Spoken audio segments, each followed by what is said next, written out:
Before we dive, and I'd like to remind you to hit the subscribe button. Currently only 1.7% of my viewers are subscribed. Once we hit 1,000 subscribers, I'll release an exclusive special video just for you. The Galactic Empire, a civilization that had expanded across countless galaxies, was revered for its advanced technology and systematic approach to integrating new civilizations. Its motto was simple: order through unity, progress through submission.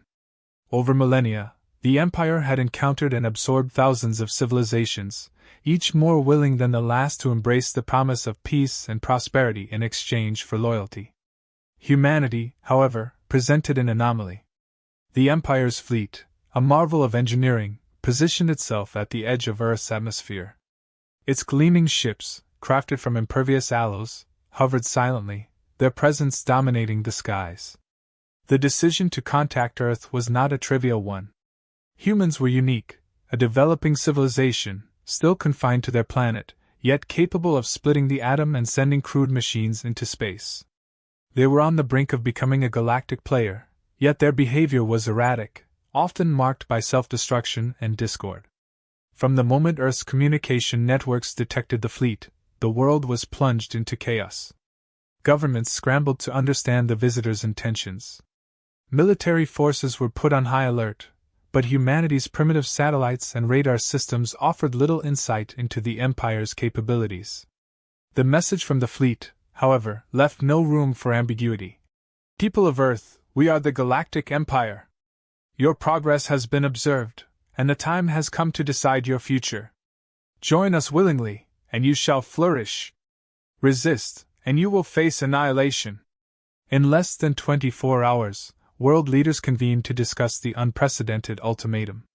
The United Nations headquarters became the nerve center of humanity's response.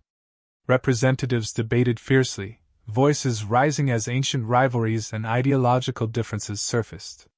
On one side were those advocating for cautious cooperation, tempted by the promise of advanced technologies and interstellar knowledge.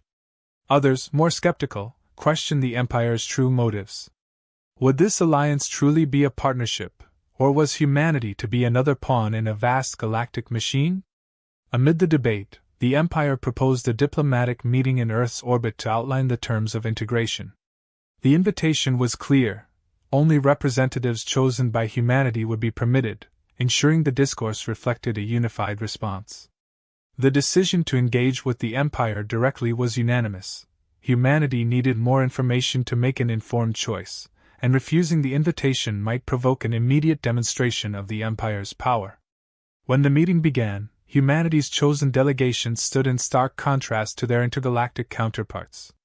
Dressed in formal attire, Earth's representatives embodied centuries of human diplomacy, formal, guarded, and resolute. The Empire's emissaries, meanwhile, were imposing figures, augmented with technology that seemed to blur the line between biology and machinery. Their presence radiated an aura of authority, their voices resonating with calm precision as they laid out the terms. The Empire's offer was straightforward: Earth would gain access to a wealth of knowledge, from energy solutions to medical advancements that could eradicate disease. In exchange, humanity would adhere to the Empire's laws and contribute resources to its vast network. There would be no room for rebellion or dissent. For the Empire, unity and compliance were non-negotiable principles. The human delegation, led by a seasoned diplomat, listened intently. As the emissary outlined the benefits and conditions of integration, it became apparent that the Empire had little understanding of Earth's complexities. The notion of surrendering autonomy clashed with the deeply ingrained human ideals of freedom and self-determination.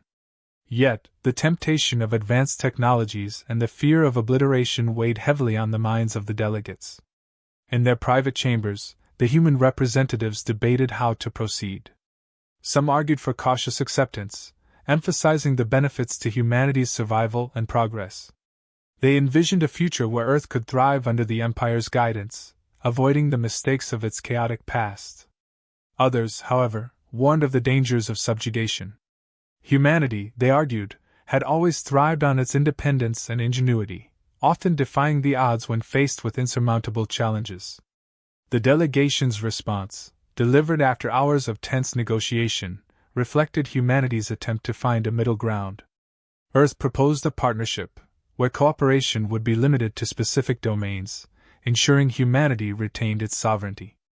The Empire, however, viewed this as an unacceptable deviation from its established protocol. For them, unity required absolute commitment, and anything less was perceived as defiance. The stalemate set the stage for escalating tensions. While the Empire was accustomed to civilizations yielding to its authority without resistance, Earth's response introduced an element of unpredictability. As the Empire prepared to take the next step, its emissaries noted something peculiar about humanity. They were not united. Divisions among nations, ideologies, and even within the delegation itself were evident. Yet, this fragmentation did not make them weak. If anything, it seemed to fuel a defiant resilience, a refusal to conform to expectations. As the fleet remained stationed above Earth, observing and analyzing, the Empire began to reassess its approach. Humanity was unlike any civilization they had encountered before, complex, volatile, and fiercely protective of its independence. What had initially seemed like a routine integration now appeared to be a challenge of unprecedented proportions. The Empire was prepared to proceed, but deep within their calculations, they began to account for the one variable they had never faced before: the unpredictability of human nature. The meeting in Earth's orbit became the defining moment for humanity's first encounter with the Galactic Empire. The emissaries, representing the most advanced civilization in known history, reiterated their proposal with precision. Humanity could join the Empire as a member civilization, gaining access to unparalleled technology, interstellar travel, and solutions to its most pressing issues. In return, Earth would cede its sovereignty and align with the Empire's universal laws. The representatives of humanity, diverse in ideology and background, struggled to interpret the implications. While the Empire spoke of order and unity, humanity's history made its leaders skeptical. The concept of surrendering control, even to a power of unimaginable strength, clashed with deeply rooted values of autonomy and resistance to external dominance. Earth's delegation attempted to convey the complexity of human culture, but the emissary's response was dismissive, suggesting such diversity would be rendered irrelevant within the Empire's system. This dismissal struck a nerve. Humanity's delegation highlighted its history of progress through innovation born of freedom and conflict, underscoring that its creativity was fueled by its diversity. The emissaries countered with examples of civilizations that had thrived after surrendering to the Empire's governance, citing the peace and technological advancements those species had achieved. The conversation grew increasingly tense as it became clear that the Empire viewed Earth's resistance as irrational and inefficient, while humanity saw the Empire's approach as authoritarian and dismissive of individuality. Beyond the confines of the meeting, the debate among Earth's leadership deepened. Within private channels, some nations advocated for cooperation, citing the existential threat posed by refusal. They argued that humanity's survival hinged on its willingness to adapt and learn from more advanced civilizations. Others feared that such cooperation would lead to cultural erasure and a loss of identity, leaving humanity a shadow of its former self under the Empire's rule. The division was not confined to ideology alone. Nations with significant military power debated leveraging it to resist, while smaller nations, lacking such resources, urged diplomacy. Trust among Earth's leaders frayed as old alliances were tested. The Empire, monitoring these internal dynamics, began to exploit them subtly, introducing subtle suggestions during negotiations to favor compliance. Yet this strategy backfired. Humanity's representatives, despite their divisions, began to recognize the manipulation, further solidifying their resolve. The Empire grew frustrated with humanity's inability to reach a clear decision. In their calculations, Earth's fragmented leadership should have made it easy to dominate through coercion or incentive. Yet the unpredictability of human behavior confounded their expectations. The emissaries' patience wore thin as they pressed for a decision, warning that prolonged resistance would leave Earth vulnerable to punitive measures. The threat, however, only fueled humanity's defiance. Amid these negotiations, certain members of Earth's delegation proposed a compromise to avoid immediate conflict. They suggested limited cooperation, where humanity would adopt specific technologies and frameworks provided by the Empire without surrendering complete control. The emissaries dismissed this as an unacceptable deviation from their standard process, reiterating that partial compliance was equivalent to defiance. For the Empire, order could not exist without absolute adherence to its principles. As the negotiations continued, cultural misunderstandings between the two sides deepened. The Empire's reliance on hierarchical structures and its view of diversity as inefficiency clashed with humanity's celebration of individuality and freedom. Attempts to bridge this gap faltered, as the Empire failed to grasp the emotional and ideological significance of autonomy to humanity. This disconnect further highlighted the fundamental incompatibility between the two civilizations. Humanity's leaders began to explore alternative strategies. Recognizing the Empire's technological superiority, they initiated covert efforts to analyze its vulnerabilities. While the negotiations publicly continued, Earth's scientific and military minds worked tirelessly to understand the emissaries' technology and infrastructure. This effort, born out of both fear and determination, underscored humanity's refusal to be subdued without resistance. Meanwhile, the Empire's emissaries grew increasingly perplexed by humanity's persistence. From their perspective, Earth had everything to gain by joining the Empire and nothing to lose but its chaos and inefficiency. Their frustration stemmed not only from humanity's defiance but from the recognition that Earth's unique qualities, its creativity, adaptability, and resilience, were both its greatest strengths and the source of its unwillingness to comply. As the talks reached an impasse, the Empire's leadership debated internally on how to proceed. Some within their ranks argued for a display of force to compel humanity into submission, while others advocated for patience and a deeper understanding of Earth's complexities. This division within the Empire itself was unprecedented, as humanity's unpredictable nature introduced an element of uncertainty the Empire had rarely encountered. The stalemate exposed the fragility of the negotiations. The Empire's emissaries, accustomed to swift compliance, struggled to adapt to Earth's resistance. Their technological superiority and historical dominance were undermined by their inability to anticipate humanity's unconventional responses. For Earth's delegation, the deadlock reinforced the belief that surrender was not an option. They recognized that humanity's strength lay not in its technology but in its resilience and unity in the face of an external threat. The conclusion of this phase of the negotiations marked a critical turning point.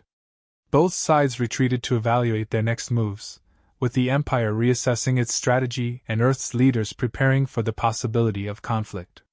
Despite the lack of resolution, one thing became clear: humanity was not a civilization that would simply yield to the will of a greater power. The Empire, for the first time in its history, faced an opponent whose refusal to conform might force it to reconsider its own approach. The Empire's attempts to establish a foothold on Earth met unexpected resistance, not just from humanity but from the planet itself. The initial steps to deploy reconnaissance units and establish monitoring stations were met with immediate challenges. Earth's electromagnetic atmosphere, filled with unpredictable fluctuations, interfered with the Empire's advanced systems. The precision the Empire relied upon was suddenly unreliable, creating vulnerabilities they had never encountered in their countless conquests. Humanity, quick to capitalize on these weaknesses, began countermeasures that were as unconventional as they were effective. Cyberattacks targeted the Empire's communication systems, disrupting their operations. These attacks, although rudimentary compared to the Empire's technological sophistication, demonstrated an ingenuity that frustrated the invaders. Human operatives used misinformation, falsifying locations of key infrastructure and military assets, luring Empire drones into traps or dead zones where the electromagnetic disturbances rendered them ineffective. The Empire's ground teams, tasked with deploying control hubs, faced physical resistance they had not anticipated. Natural disasters such as sudden storms, earthquakes, and shifting terrain became a persistent issue. What the Empire viewed as the planet's instability, humanity saw as an opportunity. They harnessed Earth's chaotic environment to disrupt operations, creating ambushes in unpredictable locations and leveraging their familiarity with the terrain to outmaneuver the Empire's forces. Despite the Empire's superior technology, Its approach to subjugation was built on the assumption of compliance. They had never faced an opponent as resourceful and defiant as humanity. The Empire's technological tools, designed for efficiency and control, became liabilities in Earth's volatile environment. Their drones and automated systems, which relied on pristine conditions and predictable behavior, malfunctioned in the face of humanity's unpredictable tactics and Earth's unruly nature. The resistance was not limited to military actions. Humanity's global communication networks, once fragmented and self-serving, were rapidly unified to share information and coordinate strategies. This newfound cohesion allowed nations to work together in ways previously thought impossible. Scientists collaborated across borders to analyze the Empire's technology, identifying vulnerabilities that could be exploited. Engineers adapted Earth's existing infrastructure to create improvised defenses, transforming weaknesses into strengths. The Empire's analysts struggled to comprehend the nature of this resistance. Their records of past conquests showed no precedent for a civilization so committed to defiance. The diversity of strategies deployed by humanity, ranging from psychological warfare to guerrilla tactics, created a level of unpredictability that their algorithms could not process. The Empire's leadership, accustomed to quick and decisive victories, found themselves entangled in a drawn-out conflict that defied their expectations. Internally, the Empire began to question the cost of subjugating Earth. The planet's resources, while abundant, were offset by the effort required to overcome its defenses. The longer the conflict persisted, the more resources the Empire expended, raising doubts about whether Earth's integration was worth the escalating price. This hesitation was compounded by the realization that Earth's natural environment and its inhabitants posed challenges that went beyond mere resistance. They symbolized the limits of the Empire's control. Humanity's resolve was driven not only by survival but by a deep-seated belief in the value of their independence. Every small victory, whether disrupting a supply line or neutralizing a reconnaissance drone, reinforced their determination. The Empire's failure to adapt to Earth's unique circumstances became increasingly evident. Their strength, rooted in their technological superiority, was rendered ineffective by their inability to account for the chaos and creativity that defined both the planet and its people. As the conflict continued, humanity's leaders recognized that their best chance of success lay in leveraging the very qualities the Empire failed to understand. They embraced a strategy of unpredictability, avoiding patterns or centralized structures that could be targeted. Military operations became decentralized, with local resistance cells operating independently but sharing intelligence through a unified network. This approach, while chaotic, proved effective in frustrating the Empire's efforts to establish control. The planet itself seemed to conspire against the Empire. Unfamiliar with Earth's complex ecosystems, their attempts to deploy infrastructure were hindered by unforeseen complications. Wildlife disrupted their operations, weather patterns damaged equipment, and even seemingly stable areas became hazardous. These obstacles, while natural to humanity, were foreign to the Empire, whose controlled environments had insulated them from such unpredictability. Despite these setbacks, the Empire remained committed to their mission, confident that their superior resources and experience would eventually prevail. Yet, the longer the conflict dragged on, the more they realized that humanity's resistance was not merely a product of their military tactics but a reflection of their spirit. Earth's people, diverse in culture and belief, found unity in their shared defiance. Their refusal to yield became a symbol of their identity, a testament to their resilience in the face of overwhelming odds. The Empire's leadership faced an unprecedented dilemma. For the first time, their methods were proving inadequate. The strategies that had secured countless victories across the galaxy were failing on a small, turbulent planet at the edge of their dominion. Humanity's unpredictability had exposed a flaw in the Empire's approach, challenging the very principles that had sustained their expansion for millennia. The realization that Earth was not simply another conquest but a unique challenge began to take root within the Empire. They recognized that humanity's resistance was not merely an obstacle to overcome but a reflection of a fundamentally different way of existence. This understanding, however reluctant, marked the beginning of a shift in their perspective, a shift that would shape the outcome of the conflict and redefine their relationship with humanity. The stage was set for a confrontation unlike any the Empire had faced before. Their efforts to subdue Earth had not only failed to break humanity's spirit, but had revealed the limitations of their own system. As both sides prepared for the next phase of the conflict, the Empire was forced to confront the question that had haunted them since the beginning: could they truly dominate a planet that refused to play by their rules? The Empire's frustration grew as the conflict persisted, with humanity defying every attempt at domination. Their advanced fleets, once seen as unstoppable, were now symbols of inefficiency against a planet that turned its every strength into a vulnerability. In response, the Empire escalated its efforts, deploying advanced weaponry and increasing its presence across Earth. However, their tactics, designed to overwhelm and intimidate, only hardened humanity's resolve. The escalation of hostilities pushed humanity to its limits. Cities faced targeted strikes, infrastructure was crippled, and communications were disrupted. Yet, even in the face of such devastation, humanity refused to collapse.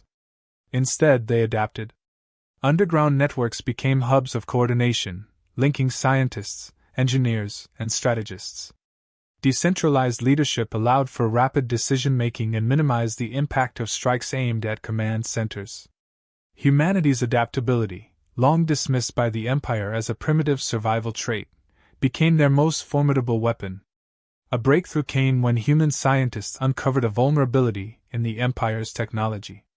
By analyzing captured drones and salvaged equipment, they identified a critical flaw in the energy matrices that powered the Empire's systems. This discovery opened a new front in the conflict. Engineers began devising ways to exploit this weakness, using electromagnetic pulses and other improvised devices to disable the Empire's machinery. These tactics turned the tide in humanity's favor, demonstrating that their ingenuity could level the playing field against a technologically superior foe. The Empire, unaccustomed to prolonged resistance, began to experience internal divisions. A faction within their leadership argued for reconsidering their approach, suggesting that humanity's unique qualities could be harnessed rather than suppressed. They saw potential in Earth's unpredictable creativity, viewing it as an asset that could complement the Empire's rigid systems. However, traditionalists within the Empire dismissed these arguments, insisting that humanity's defiance was a threat to their authority and must be eradicated. Amid this internal debate, humanity launched a coordinated global offensive, targeting the Empire's outposts and supply lines. These attacks, executed with precision and ingenuity, forced the Empire into a defensive position. The combination of human resilience and their newfound technological edge created a momentum that the Empire struggled to counter. For the first time, their dominance was challenged not by superior firepower but by a foe that refused to adhere to their expectations. The turning point came when humanity unveiled a device capable of disrupting the Empire's communication network across the planet. This achievement, a result of collaboration between nations and disciplines, symbolized humanity's ability to unify against a common threat. The device, deployed in a series of coordinated strikes, crippled the Empire's operations, leaving their fleets isolated and vulnerable. What was intended to be a show of force by the Empire had become a testament to humanity's capacity for resistance. The Empire's emissaries, witnessing the collapse of their operations, were forced to reevaluate their strategy. They had underestimated humanity's determination and overestimated the infallibility of their own systems. The realization that Earth could not be conquered by conventional means led to a critical shift in their perspective. For the first time, they acknowledged that humanity's defiance was not rooted in ignorance or fear but in a profound commitment to their autonomy and identity. This shift created an opportunity for dialogue.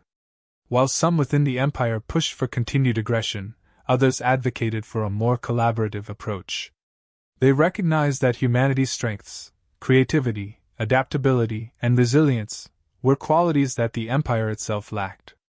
These advocates argued that integration through mutual respect and cooperation would yield greater benefits than subjugation. Humanity, too, faced a pivotal decision. The victories won against the Empire had come at great cost, leaving cities in ruins and countless lives lost. While some leaders argued for pressing the advantage and forcing the empire to retreat entirely, others saw the potential for a different outcome. They proposed a negotiation, one that would acknowledge humanity's sovereignty while exploring the possibility of a partnership with the empire. The culmination of these debates marked a moment of profound significance for both sides. Humanity's ingenuity and defiance had exposed the empire's vulnerabilities, challenging their belief in the inevitability of their dominance. For the empire, the conflict with Earth became a lesson in the limitations of their approach and the value of understanding rather than imposing control.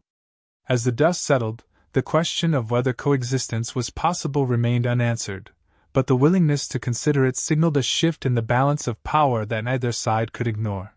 The confrontation between humanity and the Galactic Empire had reached a critical juncture.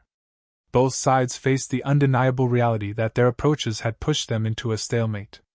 The Empire's relentless pursuit of submission had failed to break humanity, and humanity's resistance, though remarkable, could not guarantee sustained survival against a vastly superior force. The conflict had become more than a battle for control. It was now a test of principles and the limits of each side's resolve. The Empire, despite its vast resources, began to feel the strain of the prolonged conflict. Deployments on Earth were consuming more energy and manpower than anticipated. The leadership faced mounting pressure to justify the costs, especially as internal factions argued over the necessity of continuing the campaign. Traditionalists viewed Earth as a symbol of resistance that needed to be subdued to maintain the Empire's image of invincibility.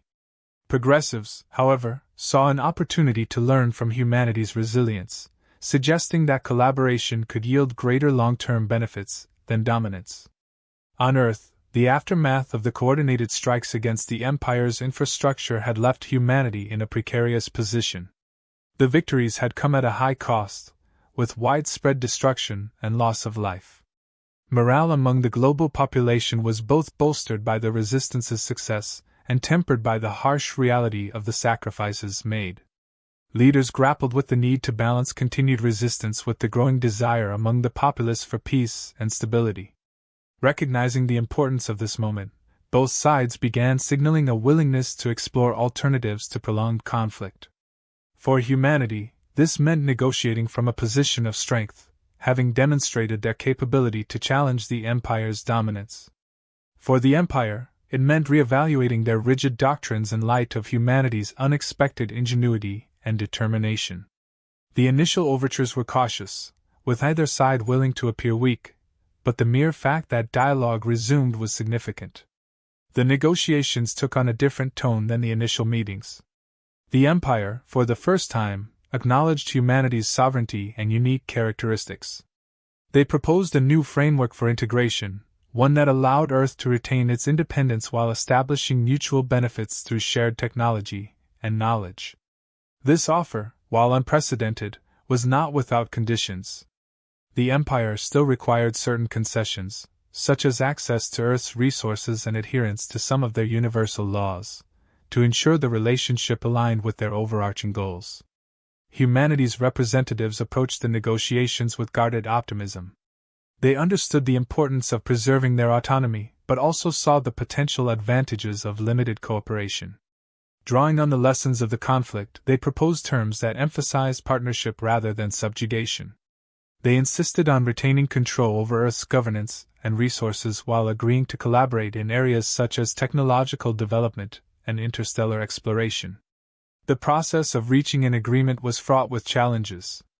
Cultural and ideological differences remained significant barriers, as the Empire struggled to understand humanity's insistence on individuality and self-determination. Humanity, in turn, remained wary of the Empire's motives, questioning whether their promises of partnership could be trusted. Despite these tensions, both sides recognized that the alternative, continued conflict, was no longer sustainable. As the negotiations progressed, a tentative framework began to take shape. The agreement centered on a mutual exchange. The Empire would provide technological advancements and knowledge to help humanity rebuild and progress, while Earth would offer insights into its unique approach to problem-solving and adaptability. This exchange was framed as a pilot initiative, with the understanding that its success could redefine the Empire's approach to integrating new civilizations. The resolution marked a turning point not only for humanity and the Empire but for the galaxy as a whole. Humanity's defiance had forced the Empire to confront its limitations and adapt in ways it had never considered. The lessons learned from Earth's resistance began to influence internal debates within the Empire, prompting discussions about the value of diversity and the need to rethink their approach to expansion. For humanity, the outcome was both a victory and a challenge. While they had preserved their autonomy, they now faced the responsibility of navigating a complex relationship with a vastly more advanced civilization. The partnership offered unprecedented opportunities for progress but also required careful management to ensure that Earth's identity and values were not compromised.